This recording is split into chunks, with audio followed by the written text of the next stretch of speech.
안녕하세요, 하고 여러분. 반갑습니다. 한국에는 눈이 많이 왔다고 들었습니다. LA에는 비가 많이 왔는데요. 어, 여러 가지 변화들 속에 강건하시기를 바라고요. 오늘은 이제부터 6가지 교회 전통에 나타난 예수님을 닮아갔던 영성의 모습들을 강론으로 살펴보도록 하겠습니다. 잠시 기도하겠습니다. 하나님 아버지, 감사합니다.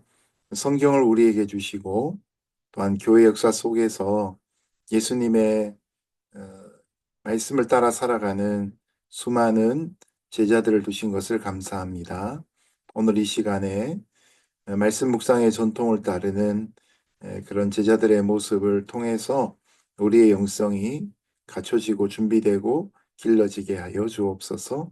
하나님의 은혜가 또 이 강의 위에 함께 하시기를 원하며 학업을 감당하는 모든 학우들의 삶에 주님의 돌보심이 넘치게 하여 주옵소서.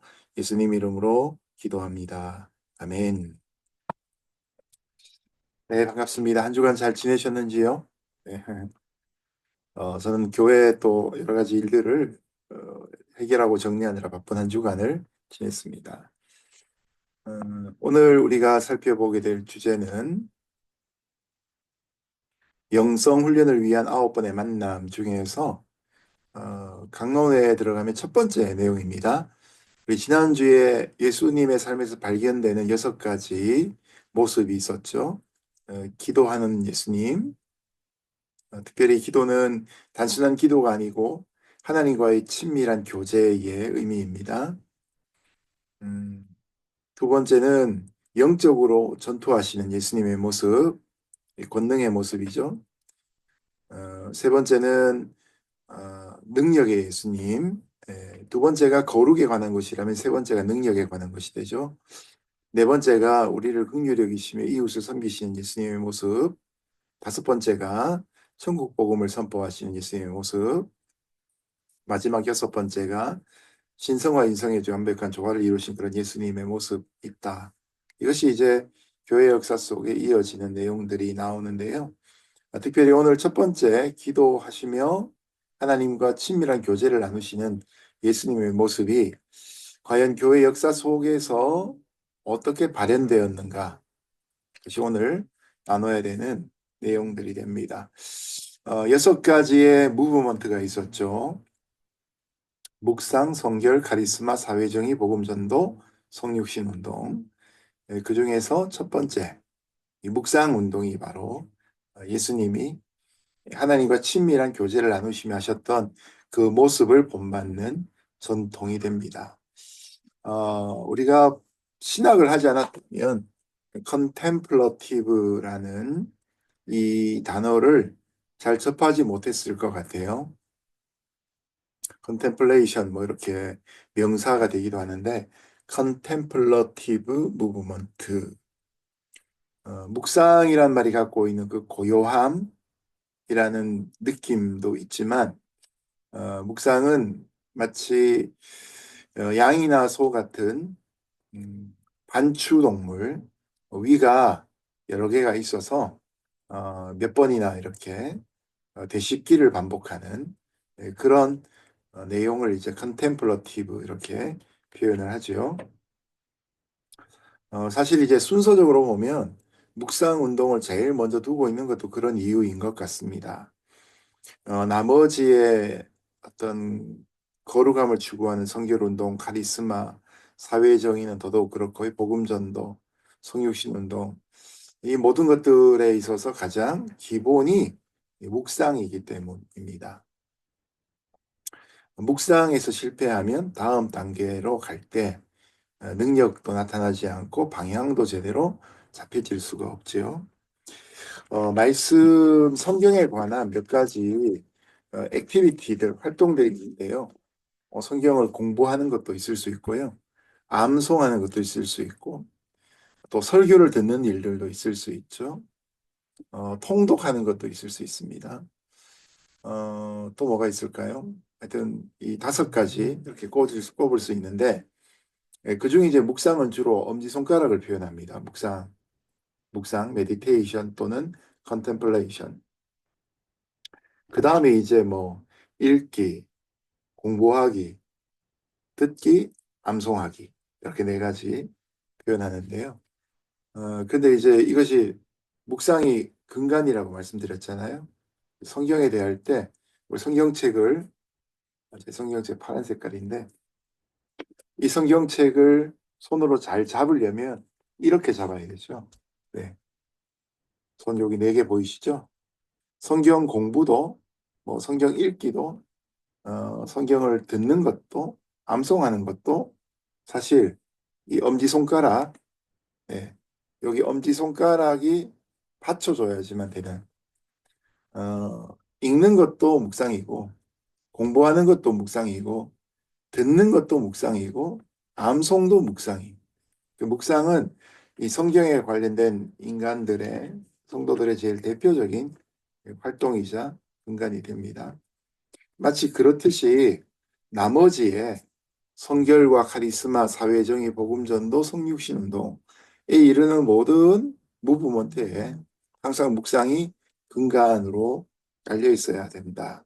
이런 내용을 먼저 좀 이해하시면 좋을 것 같습니다. 지난주에 보았던 것처럼 묵상운동의 개척자는 사막의 안토니우스란 인물이고요. 이집트 출신의 안토니우스 성인은 이런 수도 생활에 컨템플러티브 라이프, 메디테이션 이런 것의 시조가 되는 분입니다. 지난주에 나왔던 것처럼 마태복음 19장 21절에 온전한 사람이 되려거든 가서 팔아 내 재산을 팔아 가난한 자에게 주어라. 그러면 내가 하늘에서 보물을 차지하게 될 것이다라고 하신 부자 청년에게 하셨던 그 말씀을 부자 청년은 후회만 하고 돌아가죠. 그러나 안토니우스는 실행을 합니다. 부모에게 물려받은 재산을 가난한 사람에게 나눠주고 깊은 사막으로 가서 죽을 때까지 외딴 곳에서 혼자 살면서 숨어서 수련하는 은수 생활을 하게 됩니다. 이때 수도하던 사람들을 영어로는 남자는 father, 여자는 mother 이렇게 표현합니다. 이 교부가 처치 father인데요. 그래서 뭐 아빠, 엄마 이렇게 표현되기도 해요. 그래서 이런 수도자들로서 살아가는 그 모든 일에 어, 근원이 되는 안토니우스의 모습입니다. 자, 이런 묵상의 전통은 성경에서 구약에도 신약에도 찾아볼 수 있는데요. 자, 먼저 구약에 찾아볼 수 있는 것은 창세기 28장 16절 17절입니다. 야곱이 잠이 깨어 가로되 여호와께서 과연 여기 계시거늘 내가 알지 못하였도다. 이에 두려워하여 가로되 두렵도다. 이곳이요 다른 것이 아니라 이는 하나님의 전이요 이는 하늘의 문이로다. 하고 야곱이 두 번 하나님의 임재 아래 깊은 묵상 속에 들어가죠. 집에서 야반도주하여 외삼촌 집으로 갈 때, 그리고 외삼촌 집에서 아주 7년을 수일처럼 7년을 일하고 라헬과 결혼한 줄 알고 신방에 들어갔다가 레아였다가 일주일 뒤에 그래서 라헬과 레아와 먼저 결혼하고 일주일 뒤에 다시 라헬과 결혼을 하고 7년을 또 일을 해서 라헬에 대한 결혼 지참금을 감당을 하죠. 그리고 나서 또다시 그래서 20년을 외삼촌 라반의 집에서 노동하다가 결국 다시 이제 돌아오게 되죠. 돌아오는 길에 이제 이처럼 하나님 앞에서 잠이 깨어 자신에게 주어졌던 많은 그런 재산들을 다 돌려보내고 먼저 보내고 사랑하는 가족들도 돌려보내고 마지막에 서서 하나님과 씨름하는 장면이 여기 나오게 되지요. 하나님과 씨름하는 것 이것이 하나님의 전이다라고 고백하는 것 하나님의 임재 아래 있는 것 이런 것이 다 묵상의 전통의 이어지는 내용입니다. 그런가 하면 마태복음 6장 6절에 보면 너는 기도할 때 내 골방에 들어가 문을 닫고 은밀한 중에 계신 내 아버지께 기도하라. 은밀한 중에 보시는 내 아버지께서 갚으시리라. 골방도 은밀함이고요. 은밀한 중에 여기 보면 이제 비슷한 표현이 세 번이나 반복되죠. 야곱이 하나님을 만났던 것도 개인적인 1대1의 관계입니다. 골방과 은밀한 곳이 은밀한 중에란 말이 표현하는 것도 마찬가지로 1대1의 관계를 표현하고 있는 것입니다. 우리의 삶에 이처럼 홀로 있다. 홀로 있다는 건 자기 혼자 있다는 거지만 성경이 말하는 솔리티튜드는 단순히 자기 혼자 있는 게 아니라 하나님과 대면하는 시간을 의미합니다. 성전에 나가는 목적은 하나님을 만나기 위한 목적이죠. 골방에 들어가는 것 또한 하나님과의 은밀한 만남을 위해서입니다. 그래서 묵상의 전통은 내가 어디 있는가 물리적인 환경을 떠나서 하나님을 독대한다라는 의미를 갖게 됩니다. 이스라엘 백성들의 역사 속에서 이제 창세기가 끝이 나고 출애굽기가 시작되면서 하나님 모세를 이집트에 보내시죠. 그래서 히브리 백성, 물을 건넌 사람들이란 이름을 가진 히브리 백성들을 출애굽을 시키셔서 출이집트를 시키셔서 광야에 나오게 하시죠. 광야에서 38년 반을 머뭅니다. 시내산에서 11개월 반을 머물게 되고요. 그래서 법을 받고 그다음에 십계명을 받고 그다음에 이제 성막을 짓게 되고 그러면서부터 이제 광야 생활이 본격적으로 시내산에서 시작해서 모세가 죽는 그 여호수아가 리더십을 갖게 되는 그때까지 38년 반 정도를 광야에 떠돌게 되지요. 그때 이집트의 왕이었던 바로에게 모세가 요청한 게 뭡니까? 하나님의 말씀으로 이 백성은 내가 나를 위하여 지었나니 이들이 나를 예배하게 할 것이라. 예배를 위해서 나가게 되죠. 그때 바로가 왜 여기는 예배할 데가 없냐라고 합니다. 여러분 굳이 광야가 하나님 앞에 예배의 처소가 될 수 있는 이유는 이집트에서는 인간의 목소리가 너무 높기 때문에 바로의 통치 아래 있기 때문에 온전한 예배가 될 수 없습니다. 그래서 이스라엘 백성들이 마치 우리가 골방에 들어가듯이 광야로 나가야지만 예배가 성립될 수 있는 것이죠. 묵상은 또한 예배와 연결이 될 수 있습니다. 인생을 살려보면 이처럼 너무 문제들이 실타래처럼 엉켜서 어떻게 해야 될까 고민이 많을 때가 참 많습니다. 이럴 때 우리는 세상을 등지고 하나님을 마주 대하며 내 문제의 시선을 두는 것이 아니라 하나님에게 초점을 둬야 돼요. 문제가 터져서 이럴 뿐만 아니라 매일매일을 살아가는 일상의 삶 가운데도 하루의 첫 출발을 우리가 이집트에서 시작하느냐 아니면 광야에 나와서 시작하느냐. 영적인 출애굽이 이스라엘 백성들에게는 자유와 해방과 구원을 주었던 것처럼 이 험난한 세상 가운데서도 온전한 믿음으로 살아가려면 우리는 이 시대의 애국과도 같은 복잡한 세상에서 등지고 하나님의 음성을 들을 수 있는 우리만의 지성소를 향해 우리의 골방을 향해 나아가야 합니다. 그래서 영적인 의미에서의 광야가 우리에게는 묵상의 자리가 될 수 있습니다.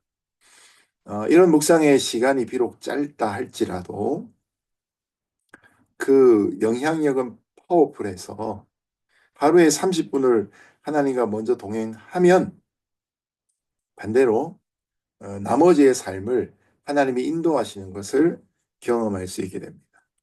그러나 하나님을 만나지 않고 복잡다단한 세상으로 내가 나가버리면 나는 하나님의 관점에서 문제를 보기보단 나의 상처와 아픔을 근거로 문제를 보게 됩니다. 그럼 늘 절망하고 주저하고 두려워하는 그런 일들이 일어날 수밖에 없죠. 한국에서는 이제 뭐 장사하는 분들 중에 개시, 마수거리 뭐 이런 표현이 있지 않습니까? 마수거리가 뭡니까? 가게를 오픈했는데 제일 먼저 물건 팔아주는 걸 보고 마수거리라 그래요. 근데 아침에 기분 나쁘게 어떤 사람이 물건 사러 와가지고 실컷 고르다가 에이 다음에 올게요. 이렇게 가면 사람들이 가게 주인이 소금 가져와 뿌려 막 이러지 않습니까? 마수거리를 하는데 물건을 이왕이면 뭐 몇만 원짜리 이렇게 팔면 기분 되게 좋고 야 오늘 마수거리 했다. 오늘 장사 더 안 해도 되겠다. 뭐 그런 말 하지 않습니까? 그렇지 않으면 반대로 물건 조금만 팔거나 기분 나쁜 손님 와가지고 엉켜놓고 가면 기분 안 좋습니다. 물론 그것 때문에 이제 세상 사람들은 부정 탔다라고 하는데 여러분 이것은 이제 영적으로 기독교적으로 한번 생각해 보십시오. 우리가 아침을 하나님과 함께 시작을 하면 한 해를 시작하면서 송구영신 예배를 드리는 것도 마찬가지고요. 일주일을 시작하는데 우리가 예배로 먼저 드리는 이유도 여기에 있습니다. 하나님을 만나면 하나님의 인도하심을 받고 하나님이 주시는 메시지에 근거해서 내 판단과 내 결정이 아니고 하나님의 결정을 따라갈 수 있어. 내가 갖고 있는 관점이 바뀔 수 있는 시간이 되는 거죠. 그러나 그런 하나님과의 만남 없이 그냥 살아가면 어제 저녁 마지막에 느꼈던 그 상처와 아픔을 밤새도록 고민하다가 문제도 해결되지 않은 상태에서 우리는 하루의 삶을 향해 나가는 거죠. 그러면 어제 힘들었던 것처럼 오늘 또한 마찬가지로 힘들 수밖에 없습니다. 제가 예전에는 뭐 한국에 있을 때 한 300개 교회 다니면서 큐티 세미나하고 집회를 했었고요. 미국에 와서도 거의 대부분의 주를 다니면서 이제 집회를 많이 했었는데 큐티 세미나 집회를 가면 처음 드리는 말씀이 바로 이런 겁니다. 어, 하루의 시작을 30분 하나님과 함께 하면 나머지의 삶도 우리가 하나님과 함께 동행할 수 있는 것이고 하루의 첫 시간을 놓쳐버리면 나머지 시간도 계속 분주함으로 살아갈 수밖에 없다는 것입니다. 이것이 이제 묵상의 중요성인데요. 실제적으로 묵상이란 건 그러면 과연 무엇인가 생각해 보겠습니다.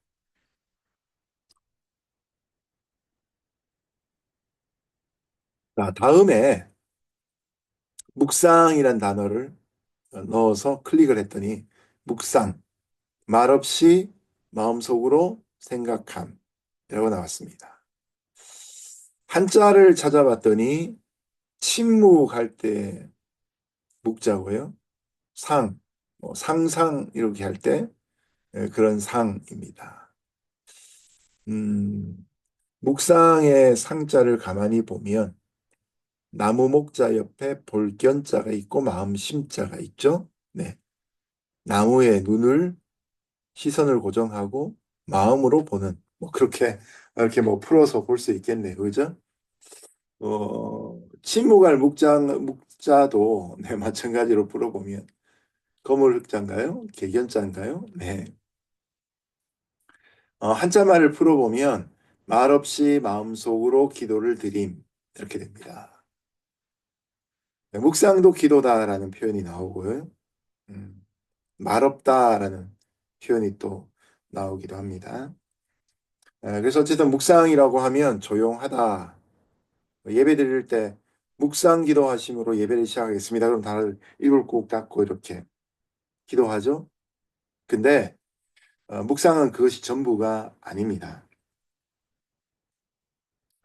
자, 묵상의 어원은 히브리어로 하가라는 단어이고요.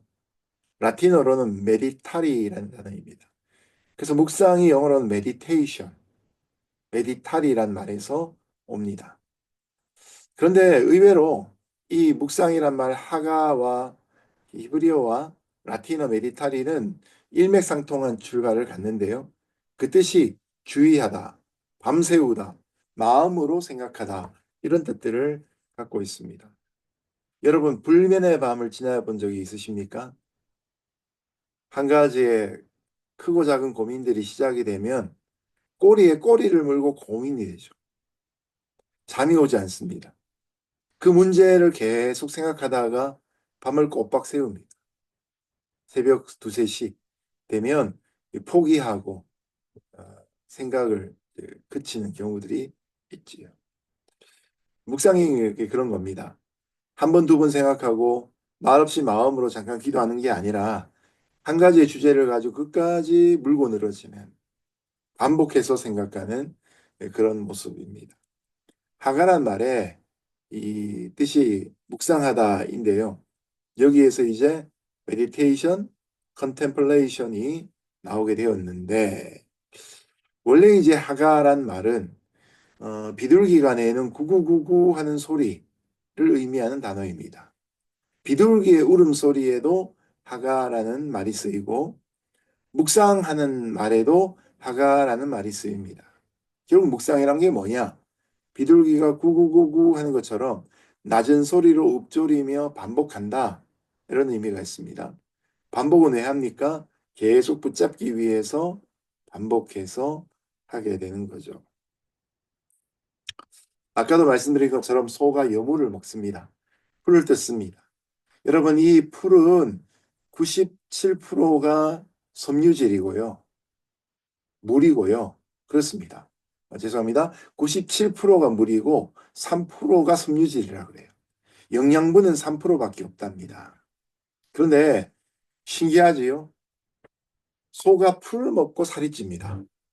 어떤 사람은 다이어트에 실패하면 물만 먹어도 살찐다 이렇게 표현하는데 거짓말이겠죠. 네. 안 보이는 데서는 뭔가를 먹을 겁니다.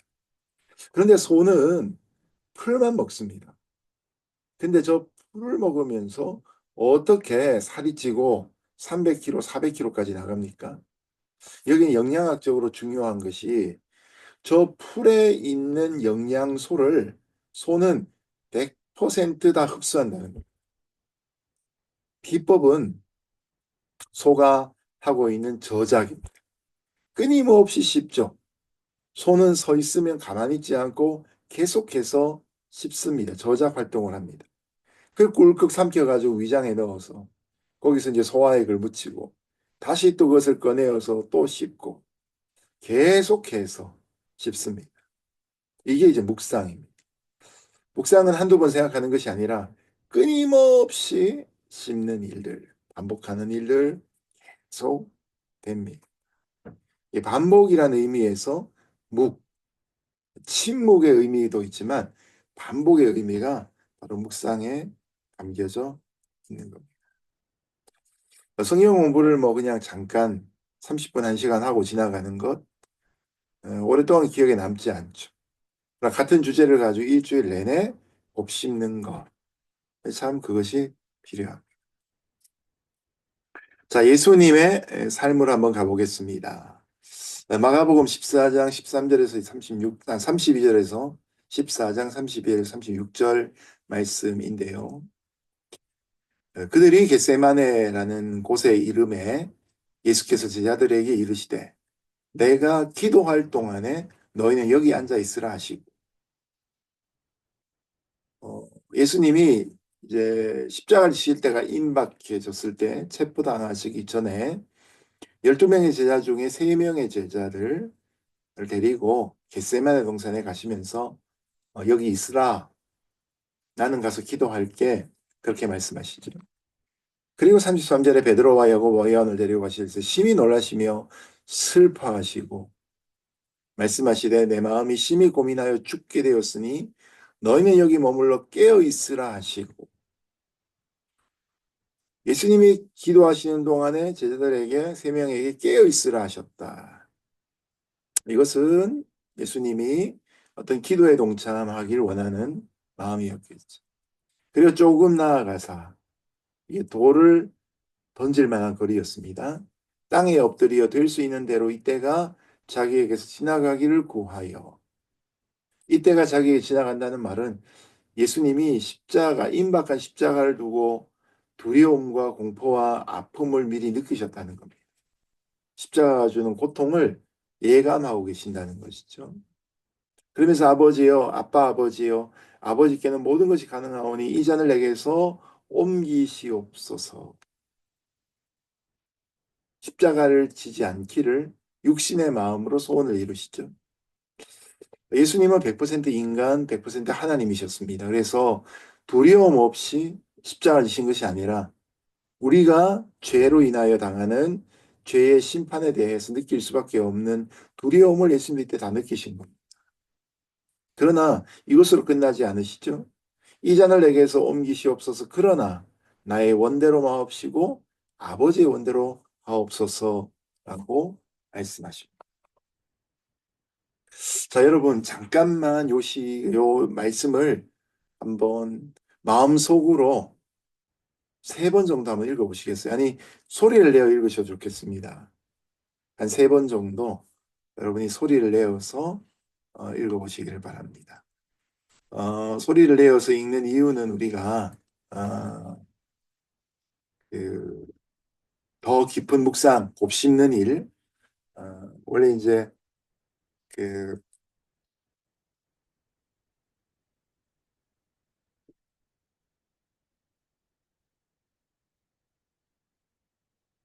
음식을 먹을 때에도 그런 되새김질을 하지 않지만 꼭꼭 씹어 먹는 저작 활동이 우리에게는 필요하지요.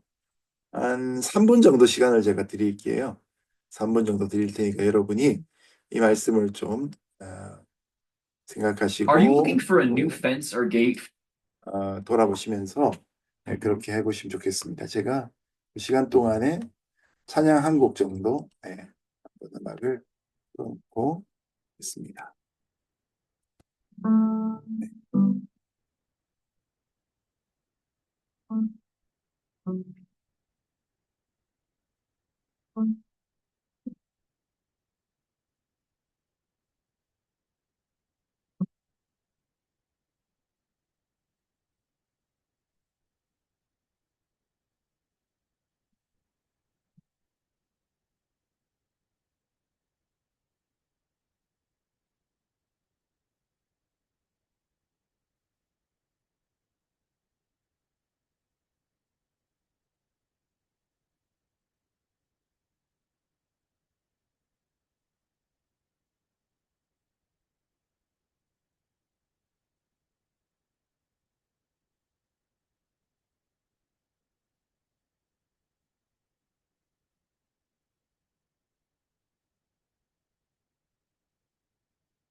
네.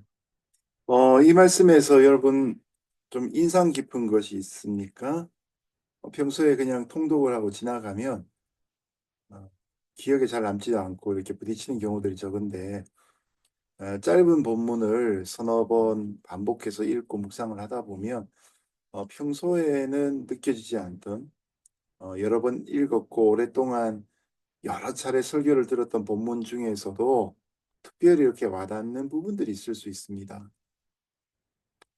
어, 예수님도 십자가 앞에서 우리가 어떤 사건 앞에 두려움을 느끼는 것처럼 두려움을 느낄 수 있다. 뭐 이런 것 또한 이 본문 안에서 볼 수 있는 것이죠. 저는 이제 이 본문에서 제일 쉬운 질문 하나를 좀 찾아보았는데요. 예수님이 하나님이시지 않습니까? 네. 예수님이 하나님이신데, 근데 왜 아버지께 기도했을까? 하나님께 기도했을까? If Jesus is God, Why did he pray to the Father? 이라고 되어 있죠. 뭐 능력을 위해서라면 예수님도 이미 기적을 많이 행하셨죠.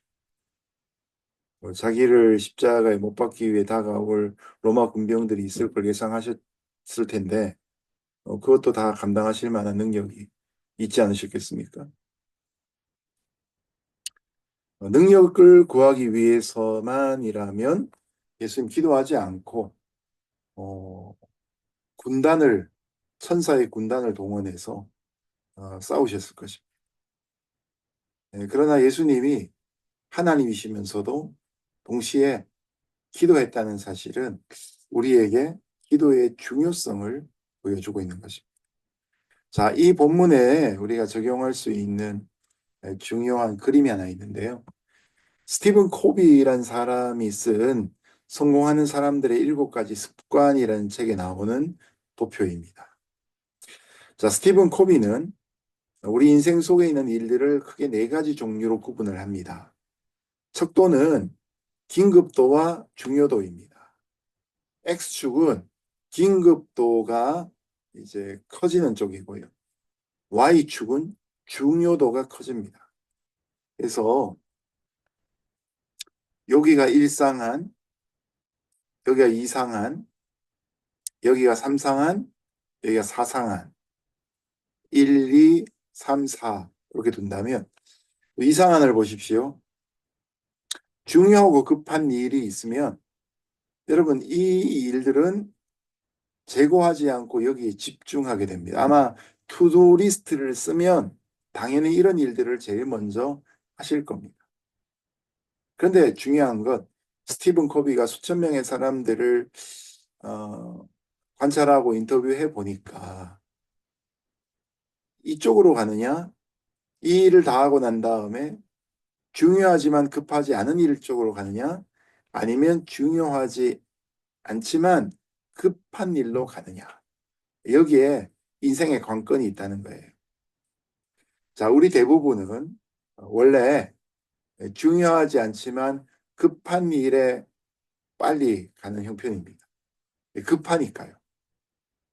그래서 찰스 헌멜이라는 신학자는 늘 급한 일에 쫓기는 삶이라는 짧지만 굉장히 핵심적인 책을 쓰셨습니다. 급한 일에 횡포를 당하는 거죠. 그런데 실상 우리에게 중요한 일은 중요하지만 급하지 않는 일을 먼저 하는 겁니다. 여러분 중요하지 않지만 급한 일은 뭡니까? 저도 이제 녹화를 시작했는데 계속 카톡이 막 떠요. 네. 제가 지금 주일 오후 4시 49분에 녹화를 하고 있는데 하여튼 뭐 교육자들과 교우들한테 카톡이 계속 뜹니다. 네. 주일 지나고 나면 이제 여러 가지 소감들이 막 올라오고 이러는데 네. 그래서 이제 이렇게 표현할 수 있습니다. 카톡을 확인하는 거, 뭐 급한 카톡 같으면 급한 내용 같으면 전화를 걸겠죠. 네. 근데 일일이 카톡이 올 때마다 확인하는 것은 이 두 번째 딜리게이트 없애버려야 될 일들이라는 거죠. 아, 네. 뭐 뒤로 미뤄야 된다는 의미입니다. 우리가 해야 될 일들은 이제 중요하지 않지만 중요하지만 급하지 않은 일을 먼저 결정하고 해야 되는 거. 당연히 중요하지 않고 급하지 않은 일은 지워버려야 돼요. 딜리트 해버려요. 뭐또 다른 영어로 이렇게 표현됩니다. 급하고 긴급한 일은 do it now, 지금 해라. 두 번째로 중요하지만 급하지 않은 일은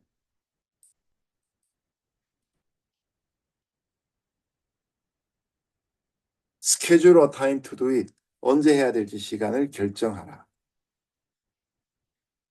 그리고 중요하지도 않고 급하지 않은 일은 제거해버려라.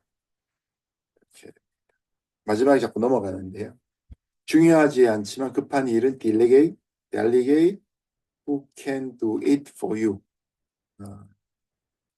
내가 하지 않더라도 누군가에게 위임시키는 아니면 미루는 그런 내용들이 필요하다. 그것이죠.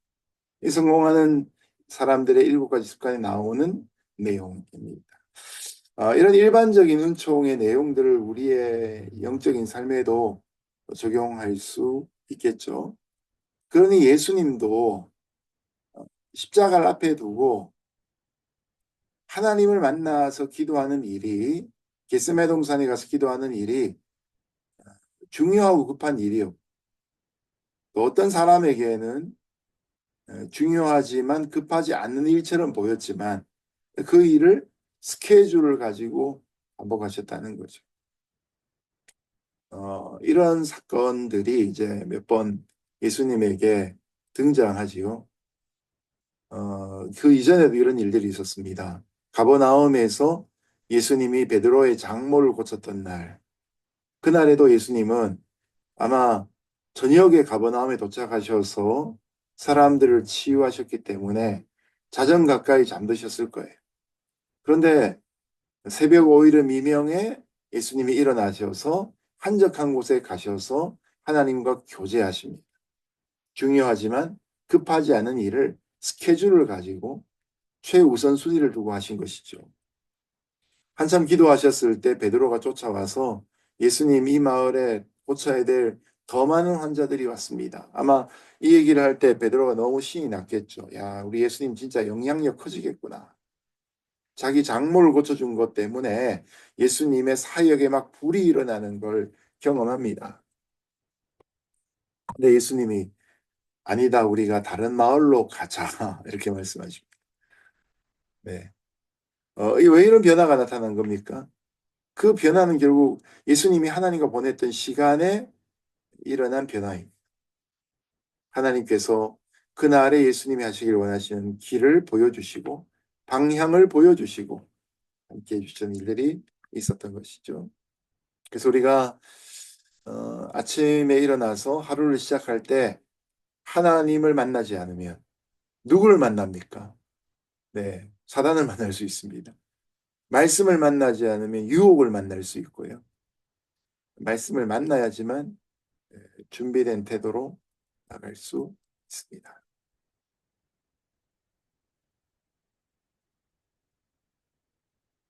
교재로 돌아가서요.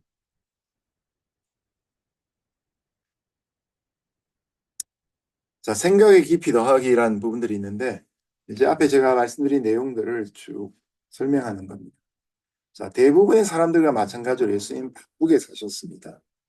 하지만 마가복음 14장, 또 마가복음 1장, 6장, 누가복음 6장에 보면 예수님이 하나님과의 대화를 소홀히 하지 않으셨다는 사례들이 나타납니다. 왜냐하면 예수님의 삶의 중심에는 하나님 아버지와의 관계가 있었기 때문이죠. 이게 가장 중요한 축이었다는 것을 확인하게 됩니다.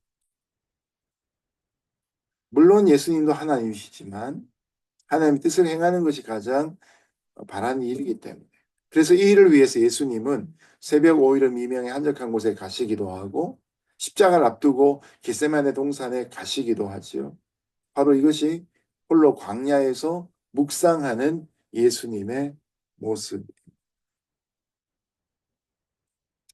이런 모습이 제자들에게는 역할 모델이 되고 제자들이 주여 우리에게도 기도를 가르쳐 주소서 할 때에 이미 그들이 예수님의 모습 속에 기도가 그만큼 트레이드 마크가 되었기 때문에 이런 부탁하지 않겠습니까?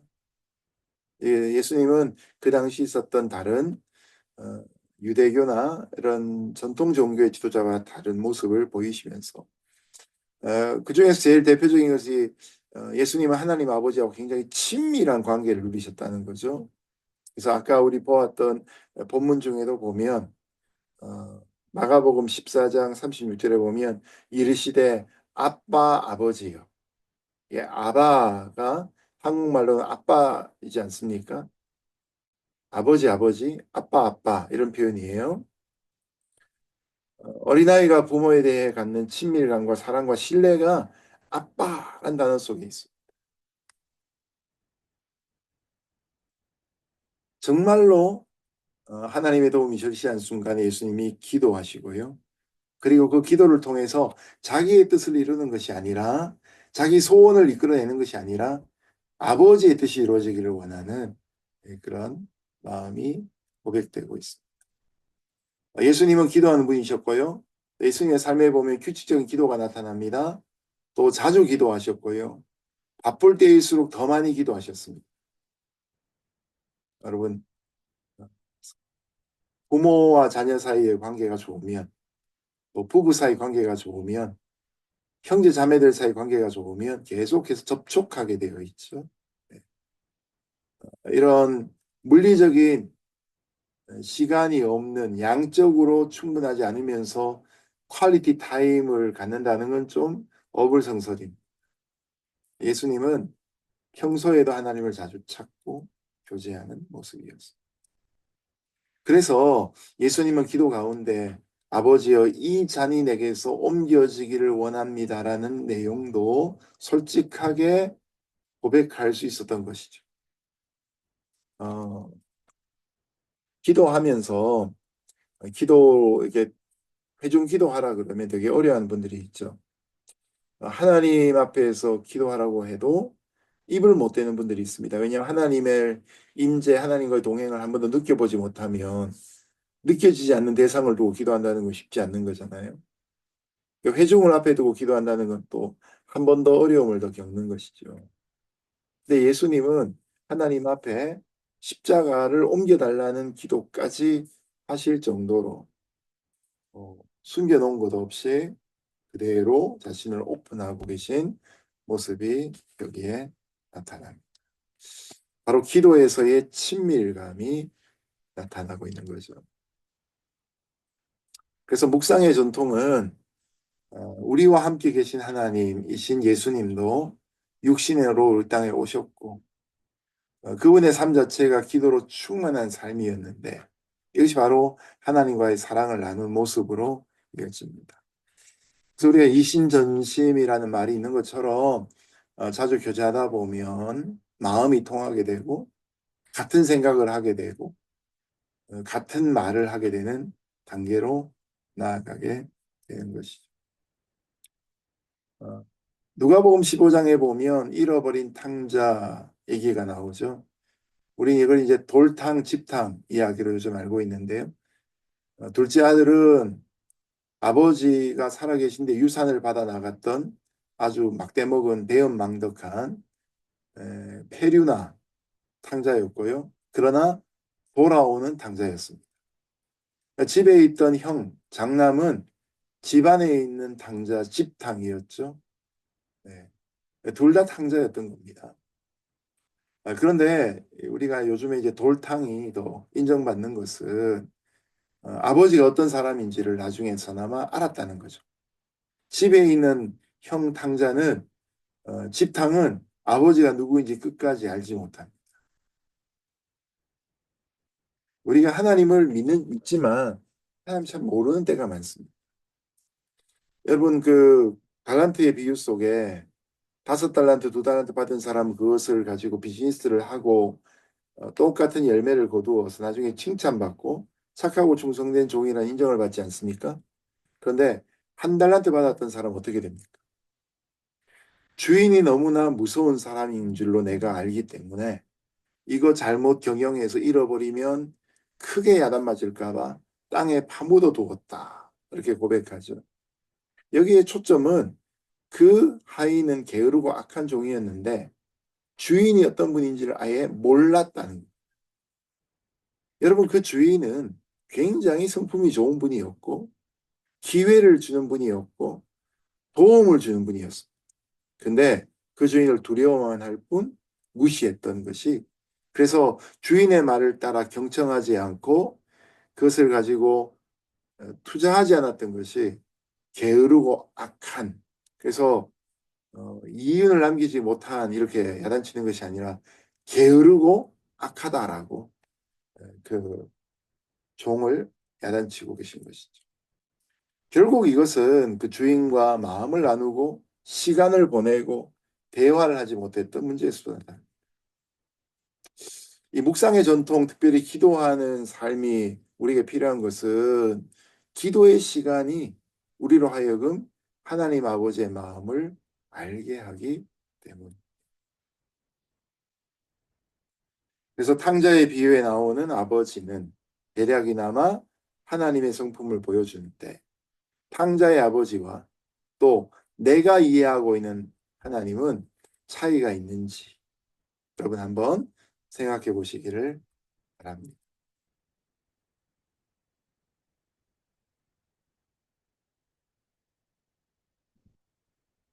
자, 그러면 묵상의 전통이란 것이 무엇인가? 자, 우리가 예수님의 삶으로부터 모델을 가지고 하나님의 성품을 보고 듣고 배우게 되는데요. 원래 예수님은 하나님과 함께 계셨죠.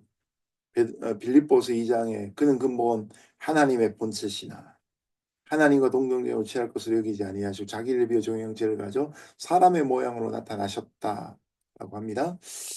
여러분, 구약은 성부 하나님, 복음서는 성자 예수님, 사도행전 이후는 성령 하나님 이렇게 구분하는 것은 올바른 구분이 아닙니다.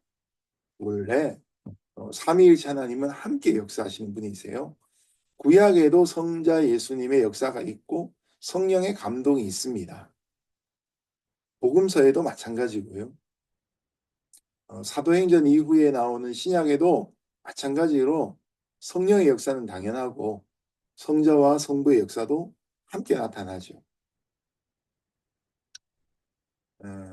그런데 그렇게 처음부터 인간의 역사 이전부터 함께 계셨던 예수님께서 하나님이 어떤 분이신지를 당연히 잘 알죠.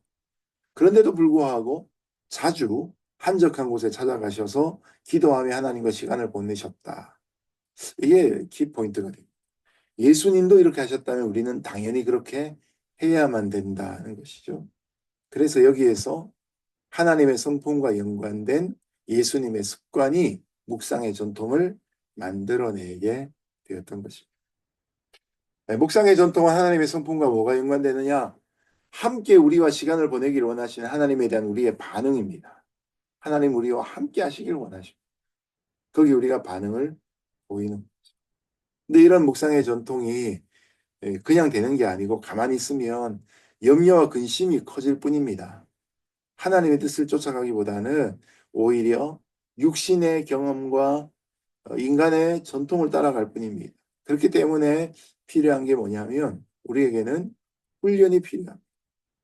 묵상의 전통을 훈련해서 하나님이 우리와 함께 하신 시간을 많이 갖도록 만들어내는 친밀감을 다듬어가는 시간이 필요.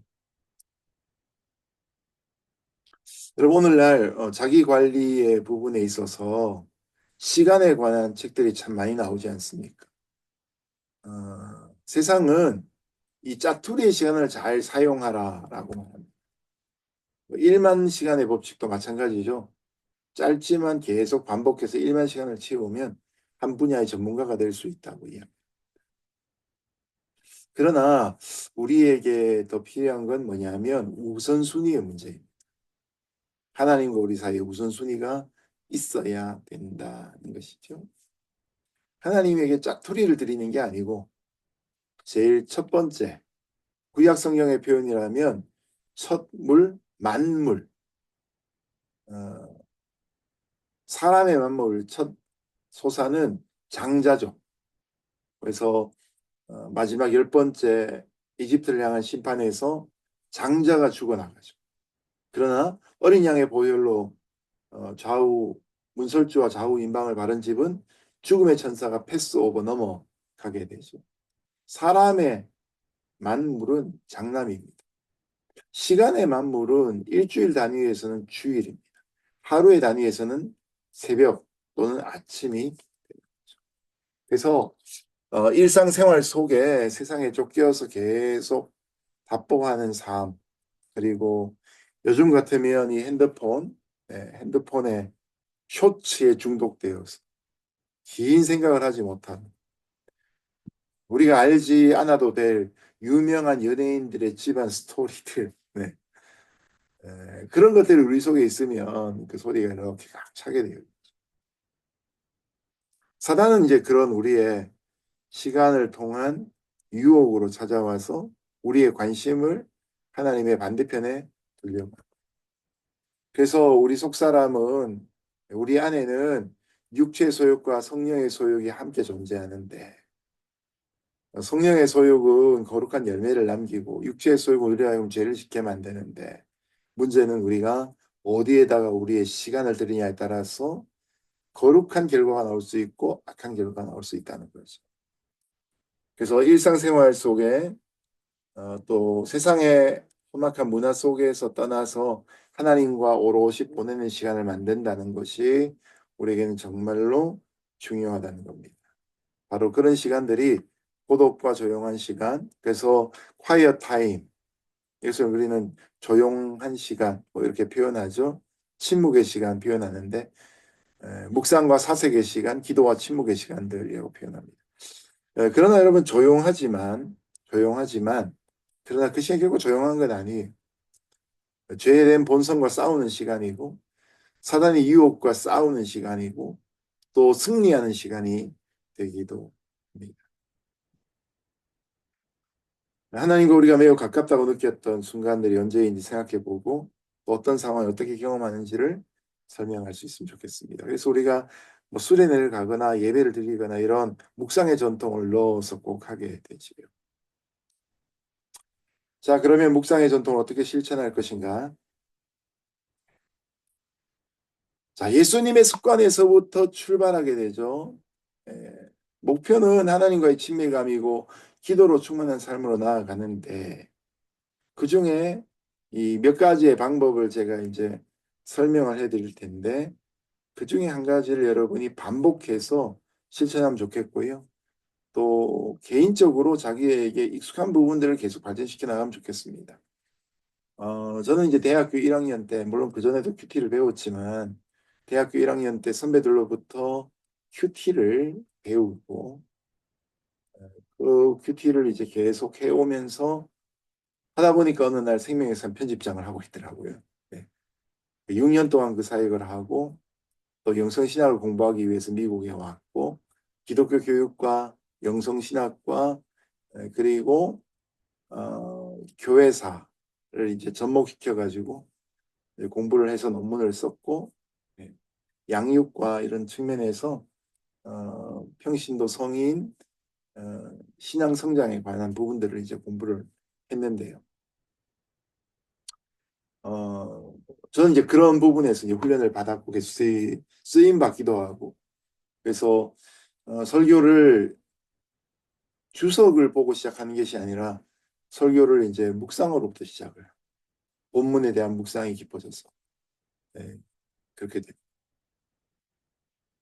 어떤 사람은 이제 새벽에 일어날 수 없는 저녁 시간을 또 하나님 앞에 드리는 사람도 있을 수 있고 다니엘 같은 경우에는 다니엘이 10대 때 바벨론으로 붙잡혀가면서 왕의 진미와 그의 마시는 포도주로 자기를 더럽히지 않기로 결심하죠. 근데 그 결심이 다니엘이 90세가 넘을 때까지 유지가 됩니다. 다니엘 위에 그 땅의 통치자가 4명이나 바뀌게 되는데 4번이나 국무총리를 하는 모습을 보여주죠. 근데 이런 다니엘이 평생 하나님을 떠나지 않고 어, 왕의 진미와 그의 마시는 포도주로 자기를 더럽히지 않았던 비결은 어디에 있느냐? 다니엘 6장 10절에 가면 다니엘이 전에 행하던 대로 자기 집으로 돌아가 다락방에 올라가 문을 열고 예루살렘을 향하여 열린 창에서 하루 3번씩 기도하더라. 이런 본문이 나옵니다. 어, 다니엘이 우리보다 더 바쁜 사람이었겠죠. 국무총리였으니까. 그리고 다리오 왕이라는 사람이 한번 명령 내리면 절대로 철회하는 법이 없다는 것을 다니엘 또한 알고 있었을 것입니다. 그런데도 불구하고 다리오 왕 아닌 다른 신을 섬기는 사람들은 다 사적으로 집어넣겠다라는 왕의 조서의 내용을 알고 있음에도 불구하고 오히려 창문을 닫는 것이 아니라 오히려 열어젖히고 보란 듯이 하루 3번씩 기도할 수 있던 비결은 전에 행하던 대로 이미 그것이 다니엘에게는 습관이 되어 있었다는 것이죠. 그래서 가장 좋은 영적 훈련, 묵상의 훈련은 뭔가? 훈련의 방법이 있는 것이 아니라 쉬워야 하고요. 그리고 반복적이어야 합니다. 어려운 걸 평생에 한두 번 하는 것으로 모든 것이 퉁쳐질 수 없습니다. 작은 것이지만 반복하다 보면 마치 생활의 달인이 되는 것처럼 영성의 달인이 될 수 있습니다. 작은 것을 반복적으로 실천하게 됩니다. 그래서 이후에 나오는 것들이 이제 그런 작은 것들을 설명하는데요. 이것이 이제 뭐 사람이 21일을 똑같은 일을 반복하면 습관이 된다고 하는데 유의할 점들이 있습니다. 실패를 두려워하지 말라는 거죠. 실패도 괜찮습니다. 일주일에 3번 큐티했으면 한 번도 안 하던 그 전 주보다는 더 발전한 거 아니겠습니까? 두 번째는 하나님에게 집중해야 되지 방식에 치우쳐서는 곤란합니다. 말씀 묵상하고 큐티하는 것이 자랑거리가 되고 훈장이 되면 곤란하죠. 해야 될 훈련이 무엇인지 생각하는 것보다는 왜 훈련해야 되느냐. 그래서 우리가 경건의 훈련을 통해서 하나님에게 더 가까이 가면 됐어요. 그게 충분합니다. 세 번째, 자유롭게 자신에게 맞는 실천 방식을 만들어내야 합니다. 이 세 가지의 원리를 좀 생각해 보시고요.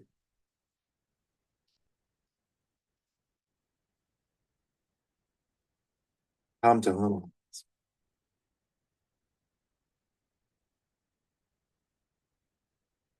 그래서 여러분 할 수 있는 내용들을 좀 정리해 봤는데요.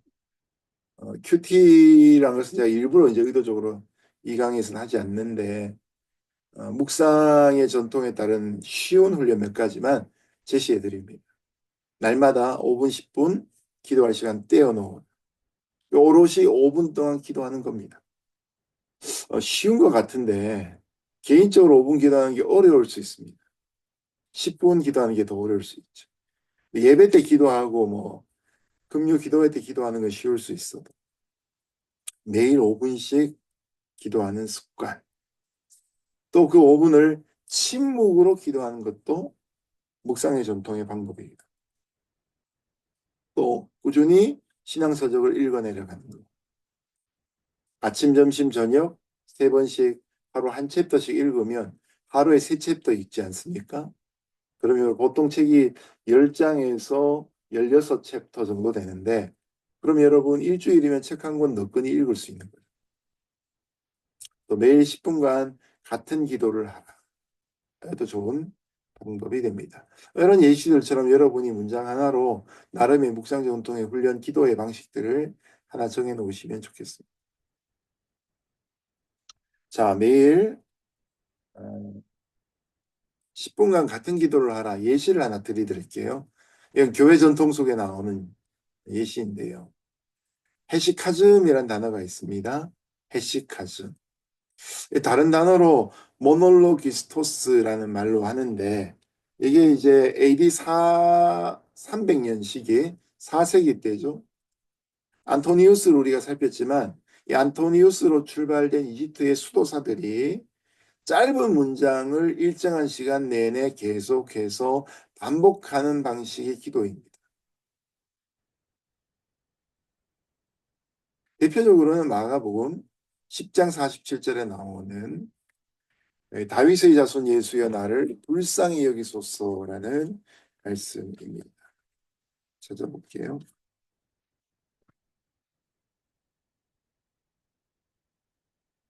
마가복음 10장 7절에 보면 여러분 이 말씀은 눈먼 바디메오가 예수님 지나가신다는 소식을 듣고 외치죠. 사람들이 통제하는데도 더 강하게 외치죠. 그때 이제 내용이 다윗의 자손 예수여 나를 불쌍히 여기소서 같은 말을 계속해서 반복해서 외칩니다. 뭐내 눈을 밝혀주세요. 뭐 이런 다른 내용이 있는 것이 아니고 그저 예수님에 대한 호칭과 자기를 불쌍히 여겨달라 이런 말이 있습니다. 자, 이 언어가 이제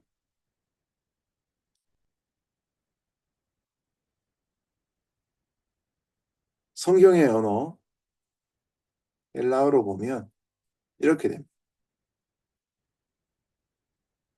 에레헤손 메 이렇게 됩니다. 에레헤손 메. 이제 여러분 여기서 이제 헬라어 배우신 분도 있고 안 배우신 분도 계시는데 에레손이란 말은 불쌍히 여겨 주소서라는 표현이고요. 메란 말은 영어 me랑 닮았죠. 나를이라는 의미입니다. 그래서 다윗의 자손 예수여 나를 불쌍히 여겨 주소서. 이걸 줄여서 나를 불쌍히 여겨 주소서. 에레손 메.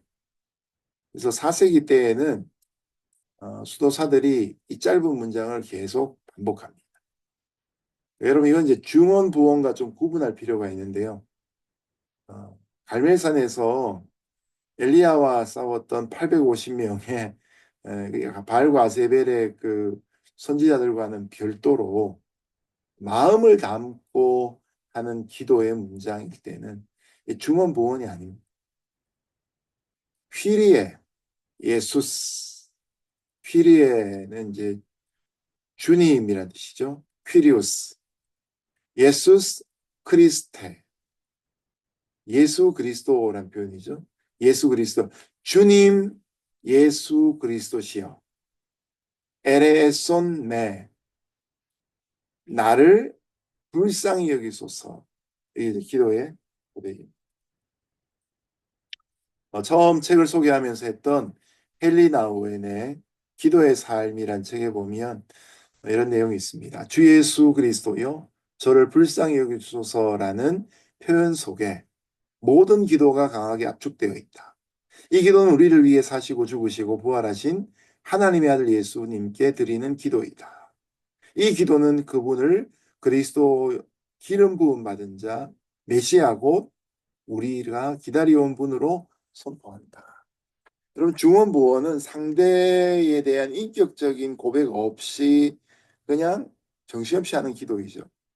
그러나 에레손 네 다윗의 자손 예수여 예수 그리스도 주님이시여 라고 하는 분명한 부름이 있다면 그것은 중원비온 기도와 다를 수 있습니다.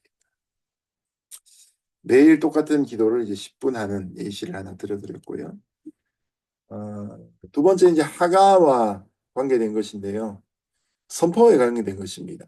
침묵은 조용한 것이다라고 말하지만 그러나 이 기도는 말씀을 읊조리며 먹고 마음에 새기는 오히려 역동적인 과정입니다.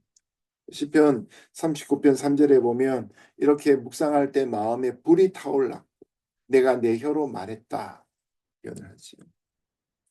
시편 35편 내 혀가 주의 의를 말하며 종일토록 주를 찬양하는 말을 하리이다. 그래서 이런 묵상이 깊어지면 찬송으로 선포되고 나오게 되어 있지 않습니까?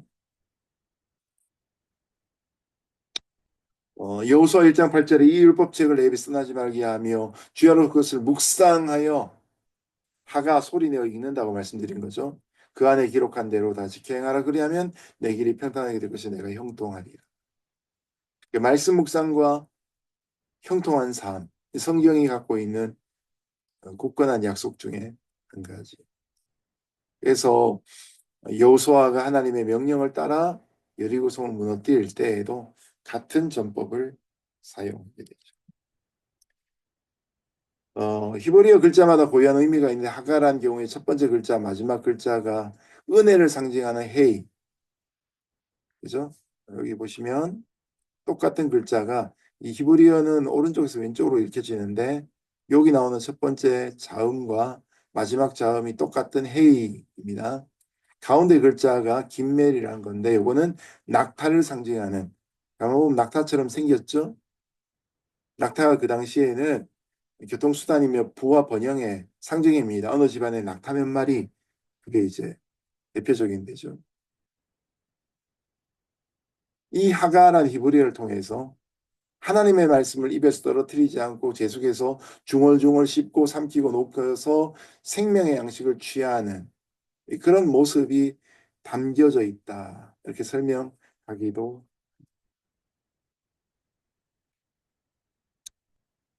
또 하나도 이제 말씀 묵상을 통한 묵상하는 삶의 의미는 시편 1편에 나오는데 복 있는 사람은 악인의 길을 좇지 않고 죄인의 길에 서지 않고 오만한 자의 자리에 앉지 아니하고 오직 여호와 율법을 즐거워해 그 율법을 주야로 묵상하는 자로다.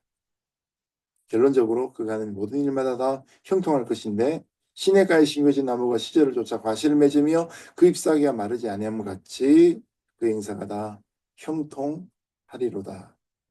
악인은 그렇지 않으며 이렇게 이제 4절로 넘어가지고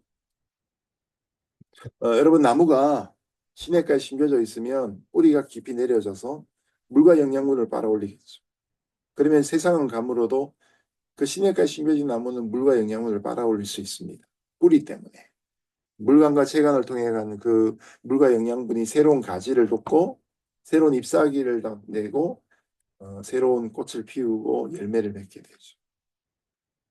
말씀을 먹지 않으면 하나님과 교제하지 않으면 삶의 능력과 친밀감은 결코 나올 수 없습니다. 신명기 6장 4절에서 9절에 보면 이런 묵상하는 삶이 집에 앉았을 때, 길을 갈 때, 누워 있을 때, 일어날 때 계속 해야 된다. 상황에 관계없이 언제 어디서나 하가가 가능하다. 처음에는 소리로 듣고 언제 어디서나 감당하며 암송을 하고 기도가 연결되고 사색이 깊어지고 감동이 기록되고 감동이 나눠지는 이런 일들이 나타날 수 있습니다. 이성 어거스틴이 회심을 할 때에도 그는 원래 이제 만이교를 따라다녔고 영세를 받기 위한 교육을 다 받았음에도 불구하고 믿음의 결단을 하지 못해서 크리스천이 되지 못하고 있던 중이었습니다. 근데 이제 집 주변을 돌아다니는 아이들이 톨레에게 집어들어 읽어라. Take and read 라고 하는 권서가 책 읽기를 권장하는 노래를 부르고 다닐 때 그 아이들의 노랫소리에 신적인 감동, 하나님의 음성을 듣고 옆에 있는 성경을 펼쳐서 딱 보았더니 로마서 13장 13절 14절 말씀이 나왔다 그래요. 이 말씀이 어거스틴의 삶을 녹여내고 바뀌게 했던 것이죠. 그래서 묵상의 전통은 뭐 다양한 예를 들 수 있는데 지금 2000년 교회 역사를 떠나 구약의 역사까지 보면 이 컨템플레이션, 메디테이션, 묵상, 하가의 전통이 지금 계속 쭉 이어지고 있습니다. 제가 이제 생명의 삶 편집장을 2003년에서 2008년까지 6년을 했거든요. 근데 그때는 막 큐티 사역이 부흥할 때였습니다. 제가 책임졌던 생명의 삶에 관련된 12종류의 큐티지와 함께 또 김양재 목사님으로 대표되는 매일 성경 성소유에서 나온 그때는 참 어느 교회나 묵상 훈련하고 큐티하고 정말 센세이션이 일어났던 그런 시기였습니다. 감사했던 시기이고요. 그러나 이제 그것으로 어느 순간부터 이제 다음에 또 운동이 일어나면서 큐티가 이렇게 뒤쳐져 있는 모습을 봅니다. 근데 여러분 영성 훈련은 결코 유행이 되어서 곤란하고요. 이 6가지 기본적인 요소가 우리의 삶 속에 분명히 있어야지만 균형 잡힌 신앙생활이 가능할 수 있습니다. 네, 이거는 이제 하나의 팁인데요. 뭐 교재에 나온 내용이기도 하고요. 강의에 대한 요약을 절반 정도 하시고 나머지 내용들 기도문을 쓰시는 것으로 여러분의 과제를 하셔도 좋을 것 같아서 남겨뒀습니다.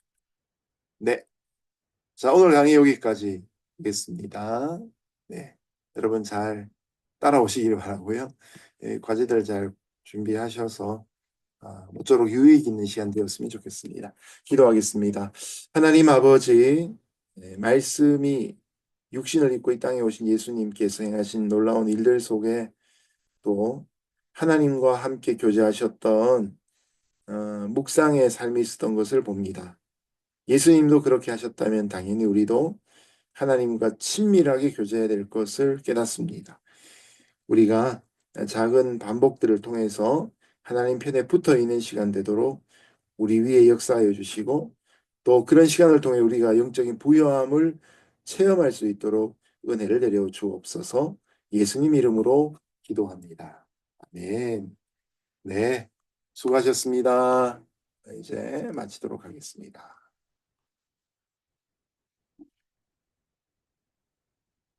평안하십시오.